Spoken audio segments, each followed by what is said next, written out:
गिरधर लाल ने engine start किया।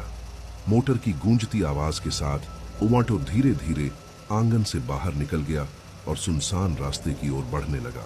शुरुआत में रास्ता बिल्कुल सामान्य था। इक्का दुक्का घर, कहीं कहीं जलती लाइटें और हल्की फुल्की आवाजाही। लेकिन जैसे जैसे ऑटो आगे बढ़ता गया, माहौल धीरे धीरे बदलने लगा।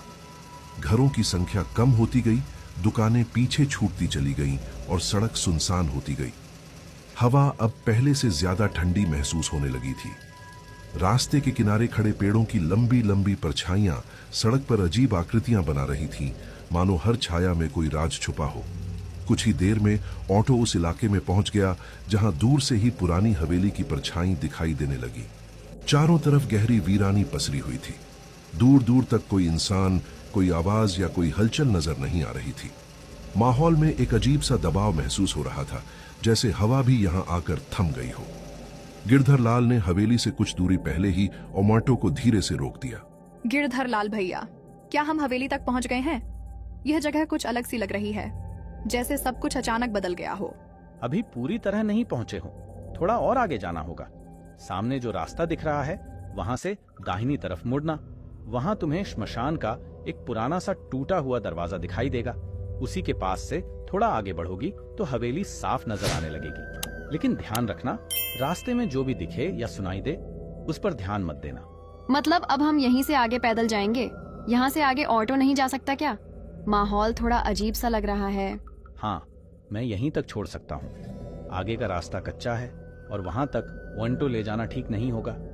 अब आगे तुम्हें खुद ही जाना होगा। लेकिन याद रखना, जो कुछ भी मैंने समझाया है उसे बिल्कुल मत भूलना। वहाँ छोटी सी भी लापरवाही भारी पड़ सकती है। ठीक है गिरधर लाल भैया, हम आपकी हर बात ध्यान में रखेंगे। जो आपने कहा है हम उसे बिल्कुल नजरअंदाज नहीं करेंगे। कल सुबह मैं अपनी ऑटो लेकर ठीक इसी जगह पर आ जाऊंगा। अगर सब कुछ ठीक रहा तो तुम दोनों यहीं मिलना, देर मत करना, समझी? ठीक है गिरधर लाल भैया, हम यहीं मिलेंगे। आप चिंता मत कीजिए, हम समय का ध्यान रखेंगे और सही सलामत वापस आ जाएंगी। ठीक है, संभल कर जाना और याद रखना, हर आवाज, हर चीज सच नहीं होती।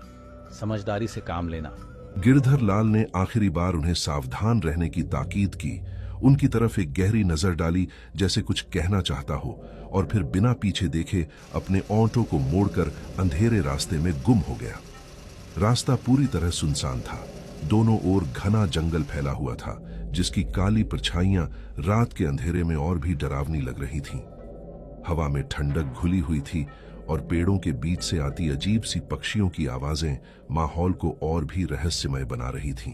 धीरे धीरे गिरधर लाल का ऑटो दूर जाता गया और उसकी आवाज भी हवा में खो गई। अब उस वीराने में सिर्फ नायरा और पल्लवी ही रह गई थीं। दोनों ने एक दूसरे की तरफ देखा, अपने बैग संभाले और आगे बढ़ने लगी। सुनसान पगडंडी पर उनके कदमों की आहट साफ सुनाई दे रही थी, जैसे हर कदम इस खामोशी को तोड़ रहा हो। नायरा, पता नहीं क्यों, लेकिन मुझे यहाँ कुछ भी ठीक नहीं लग रहा। जैसे कोई हमें देख रहा हो या फिर यह जगह हमें अपने अंदर खींच रही हो। दिल घबरा रहा है और यह सन्नाटा कुछ ज्यादा ही भारी लग रहा है। अरे यार, तू भी ना अभी से घबरा गई। इतनी दूर आए हैं, इतनी प्लानिंग की है और अब पीछे हटने की बात कर रही है। ये सब बस हमारे दिमाग का खेल है। अंधेरा है, नई जगह है, इसलिए ऐसा लग रहा है। देखना, सुबह यही बातें याद करके हम खुद हंसेंगे। पता नहीं, लेकिन मुझे लग रहा है कि हमें गिरधर लाल भैया की बात मान लेनी चाहिए थी। रात में इस तरह रुकना सही फैसला है या नहीं, समझ नहीं आ रहा। दिल बार बार कह रहा है कि शायद हमसे गलती हो रही है। अगर हम हर डर से पीछे हटने लगे तो फिर यहाँ आने का क्या मतलब था? लेकिन हाँ, अगर हालात ज्यादा खराब लगे तो वापस लौटने के बारे में सोच सकते हैं। अभी तो बस थोड़ा आगे चलकर देखते हैं। बातों में चलते चलते उन्हें एहसास ही नहीं हुआ कि कब वे उस पुरानी हवेली के बिल्कुल करीब पहुंच गईं। लेकिन सच कहूं तो यही सन्नाटा तो असली मजा है। एडवेंचर ऐसा ही होता है ना, जहां थोड़ा डर हो, थोड़ी अनजान चीजें हों, तभी तो असली रोमांच महसूस होता है। मजाक मत कर पल्लवी, एक बार चारों तरफ ठीक से देख। ये खाली हवेली, ये गहरा सन्नाटा और यह अजीब सा माहौल, कुछ तो सही नहीं लग रहा। सामने खड़ी वह हवेली अंधेरे में और भी विशाल और डरावनी लग रही थी। उसकी टूटी दीवारें और ऊंचे दरवाजे ऐसे लग रहे थे जैसे कोई खामोश कहानी सुना रहे हों। सबसे अजीब बात यह थी कि हवेली का मुख्य फाटक पहले से ही खुला हुआ था, जैसे किसी ने जानबूझकर उसे अध खुला छोड़ दिया हो। दोनों कुछ पल के लिए वहीं ठिठक गईं, फिर हिम्मत जुटाकर धीरे धीरे भीतर कदम रख दिया। अंदर का आंगन पूरी तरह सूना पड़ा था। नीचे के कमरे जर्जर हालत में थे। दीवारों का पलस्तर झड़ चुका था, खिड़कियां टूटी हुई थीं और हर तरफ धूल जमी थी। वहां रुकना उन्हें ठीक नहीं लगा। तभी उनकी नजर ऊपर की मंजिल पर गई, जहां कई कमरों की कतार दिखाई दे रही थी। टूटी फूटी सीढ़ियों से संभलते हुए वे ऊपर चढ़ीं। हर कदम पर सीढ़ियां चरमराती थीं, जैसे उनका वजन सहने में संघर्ष कर रही हों। ऊपर पहुंचकर उन्होंने देखा कि एक कमरा बाकी हिस्सों की तुलना में थोड़ा बेहतर हालत में था। दोनों ने वहीं रुकने का फैसला किया। उन्होंने मिलकर थोड़ी बहुत सफाई की, धूल हटाई, अपना बिस्तर बिछाया और बैग एक कोने में रख दिए। फिर वहीं बैठकर इधर उधर की बातें करने लगी। माहौल धीरे धीरे शांत होता गया। समय बीतता रहा, लेकिन उन्हें पता ही नहीं चला कि कब रात के 9:30 बज चुके थे। अरे पल्लवी, जरा घड़ी देख, कब के 9 बज गए और हमें पता भी नहीं चला। मुझे तो अब बहुत जोर की भूख लग रही है। हाँ सच में, टाइम कैसे निकल गया पता ही नहीं चला। चल, जो खाना साथ लाए हैं वही निकाल लेते हैं, वरना और देर हो जाएगी और फिर और भी थकान लगेगी। हाँ, सही कह रही है। पहले पेट भर लेते हैं, फिर आराम से बैठकर आगे क्या करना है वह सोचेंगे। बिल्कुल, क्योंकि खाली पेट तो दिमाग भी ठीक से काम नहीं करता और कल के लिए ताकत भी चाहिए। आखिर एडवेंचर करना है, कोई मजाक नहीं है। हाँ, और अगर पेट भरा रहेगा तो दिमाग भी शांत रहेगा, वरना भूख में तो हर चीज और ज्यादा डरावनी लगने लगती है। खाना खत्म करने के बाद दोनों ने अपने बैग एक कोने में रख दिए और बिछी चादर पर लेट गईं। हवेली में कोई रोशनी नहीं थी। टूटी खिड़कियों और दीवारों की दरारों से आती हल्की चांदनी ही कमरे को धुंधला सा उजाला दे रही थी। दिन भर की थकान उनके चेहरे पर साफ झलक रही थी। शरीर थका हुआ था और पैरों में हल्का दर्द भी महसूस हो रहा था। कुछ देर तक वे छत की ओर देखती रहीं, जहां जाले हवा के साथ धीरे धीरे हिल रहे थे। फिर धीरे धीरे उनकी आंखें बंद होने लगीं। बाहर गहरा सन्नाटा पसरा था और बीच बीच में हवा पुरानी दीवारों से टकराकर अजीब सी आवाजें पैदा कर रही थी। अचानक कहीं पास से किसी जानवर की तेज और अनजानी आवाज गूंजी। उसी आवाज ने पल्लवी की नींद तोड़ दी और वह घबराकर उठ बैठी। अरे, ये कैसी आवाज थी? एक बार नींद खुल जाए तो फिर वापस आती ही नहीं। और यह नायरा को देख, कैसे आराम से सो रही है, जैसे उसे कुछ फर्क ही नहीं पड़ता। लगता है इसके पास टोप भी चल जाए तो भी नहीं उठेगी। चलो, जब नींद नहीं आ रही तो थोड़ा घूम ही लेती हूँ। आखिर इतनी दूर आई हूँ तो सिर्फ सोने के लिए तो नहीं। पल्लवी धीरे धीरे कमरे से बाहर निकली। बाहर का माहौल और भी ज्यादा सुनसान और भारी लग रहा था। वह टूटे फूटे दालानों में बेहद सावधानी से कदम बढ़ा रही थी, हर आवाज पर ध्यान देती हुई। उफ, यहाँ बाहर तो और भी अजीब लग रहा है। हवा भी जैसे अलग सी महसूस हो रही है। दिल थोड़ा घबरा रहा है, लेकिन अब वापस जाकर क्या करूंगी? इतनी दूर आई हूं तो थोड़ा हिम्मत दिखानी ही पड़ेगी। नायरा तो वैसे भी गहरी नींद में है। चल पल्लवी, डर को छोड़, देख क्या छुपा है इस हवेली में। पल्लवी धीरे धीरे आगे बढ़ रही थी। तभी अचानक उसकी नजर सामने की दीवार पर पड़ी और वह एकदम से रुक गई। कुछ पल के लिए उसके कदम जैसे जम गए। उसने गहरी सांस ली, खुद को संभालने की कोशिश की और धीरे धीरे आगे बढ़ी। चांदनी की हल्की रोशनी दीवार पर पड़ रही थी, लेकिन वह चीज साफ नजर नहीं आ रही थी। पल्लवी ने गर्दन आगे बढ़ाकर ध्यान से देखने की कोशिश की। उसका दिल तेजी से धड़क रहा था और हर कदम के साथ उसकी बेचैनी बढ़ती जा रही थी। हे भगवान, ये कैसी तस्वीर है? यहाँ कोई ऐसी चीज क्यों लगाएगा? पहले ही इस हवेली के बारे में इतना कुछ सुन रखा था, वैसे ही दिल घबराया हुआ था, और अब यह देखकर तो सच में हालत खराब हो रही है। पता नहीं किसकी तस्वीर है, लेकिन इसे देखकर ऐसा लग रहा है जैसे कोई मुझे ही घूर रहा हो। यहाँ खड़े रहना भी अजीब लग रहा है। कहीं मैं बेवजह ज्यादा सोच तो नहीं रही? पल्लवी आगे बढ़ती गई, एक कमरे से दूसरे हिस्से में जाती हुई।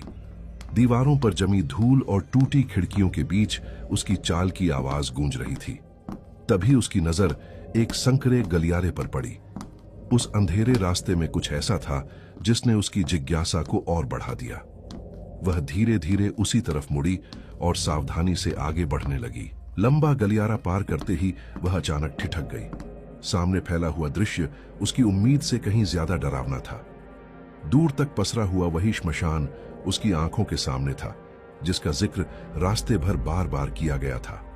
उस जगह को देखते ही गिरधर लाल की चेतावनी उसके दिमाग में गूंज उठी और उसके कदम अनजाने डर से कुछ पल के लिए जड़ हो गए। तो ये है वो जगह। यहीं आने से मना कर रहे थे गिरधर लाल भैया। सामने जो दिख रहा है वही श्मशान होगा। उन्होंने कितनी बार रोका था, लेकिन मैं भी ना जिज्ञासा में चली आई। खैर, दूर से देखने में क्या बुराई है। शायद मैं ही ज्यादा सोच रही हूँ। चलो थोड़ा करीब जाकर देखती हूँ, आखिर ऐसा क्या है यहाँ जो सबको डराता है। जैसे जैसे पल्लवी आगे बढ़ी, उसकी नजर अचानक एक अजीब सी सफेद आकृति पर जाकर ठहर गई। वह किसी पेड़ के पास हल्के से छिपी हुई खड़ी थी। पहली नजर में वह साफ दिखाई नहीं दी, बस एक धुंधली परछाई सी महसूस हुई। चांदनी की हल्की रोशनी में उसका आकार अस्पष्ट था, जिससे वह और भी रहस्यमयी लग रही थी। पल्लवी का दिल जोर जोर से धड़कने लगा। उसने अपनी आंखें मलकर दोबारा उसी दिशा में देखा, जैसे खुद को यकीन दिलाना चाहती हो कि जो दिख रहा है वो सच है या भ्रम। ये क्या है वहां? सच में कोई खड़ा है या मेरी नजर धोखा दे रही है? साफ क्यों नहीं दिख रहा? लगता तो है जैसे कोई है, लेकिन शायद ये बस चांदनी का असर हो। हाँ, शायद मैं ही बेवजह डर रही हूँ। फिर भी एक बार ठीक से देख लेना चाहिए, आखिर सच्चाई क्या है। हो सकता है किसी ने लोगों को डराने के लिए कुछ रख दिया हो, कोई पुतला या कपड़ा, और लोग उसे भूत समझ लेते होंगे। चल पल्लवी, डरने की जरूरत नहीं है, पास जाकर देख ले, तब पता चलेगा कि सच क्या है। अगर ये सिर्फ पुतला निकला तो सबका डर बेकार साबित हो जाएगा। शायद हवा में हिलने की वजह से डरावना लग रहा है, पास जाकर ही समझ आएगा। हिम्मत जुटाकर जैसे ही उसने 2 कदम और आगे बढ़ाए और उस आकृति का चेहरा देखने की कोशिश की, उसी पल उसका शरीर सुन्न पड़ गया। चांदनी में उभरता हुआ वो चेहरा इतना भयानक था कि उसकी सांसें जैसे थम गई, आंखें फटी रह गईं, गला सूख गया और अगले ही पल उसके पैर जवाब दे गए। वह वहीं जमीन पर गिर पड़ी। उसी क्षण एक डरावनी गूंजती हुई हंसी पूरे माहौल में फैल गई।